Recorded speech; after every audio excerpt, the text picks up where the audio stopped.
Dans une salle comble du tribunal du Vaucluse, le silence est brisé par le témoignage glaçant de Gisèle Pelicot, 71 ans.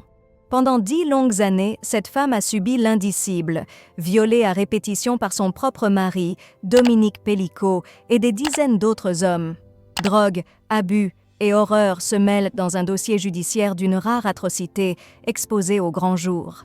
La découverte de cette affaire sordide remonte à 2020, lorsque Dominique Pelicot est arrêté en flagrant délit, filmant sous les jupes des jeunes filles dans un supermarché de Carpentras. Ce qui n'était au départ qu'une affaire de voyeurisme s'est transformé en une enquête qui révélera l'horreur. Gisèle Pelicot était droguée par son mari et livrée à des inconnus contactés sur Internet. Près de 4000 images explicites, soigneusement conservées sur les ordinateurs et disques durs de Dominique Pelicot, ont été retrouvées par les enquêteurs. Lors du procès, les mots de Gisèle, chargés de souffrance, résonnent dans la salle. « Je suis inerte dans mon lit et on est en train de me violer. Ce sont des scènes de barbarie, des scènes d'horreur pour moi », déclare-t-elle pour la première fois à la barre. Son ex-mari avait méthodiquement orchestré sa descente aux enfers sans qu'elle en ait conscience. « C'est une épreuve absolument terrible », affirme maître Antoine Camus, l'avocat de la victime. Elle va véritablement vivre, pour la première fois, mais en différé, ce qui lui est arrivé à l'audience.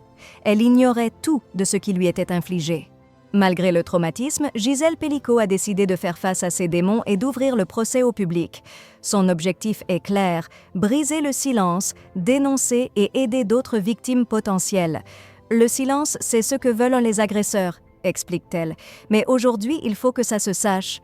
Cette détermination à ne pas se taire vise à faire punir son ex-mari et les autres complices encore en liberté.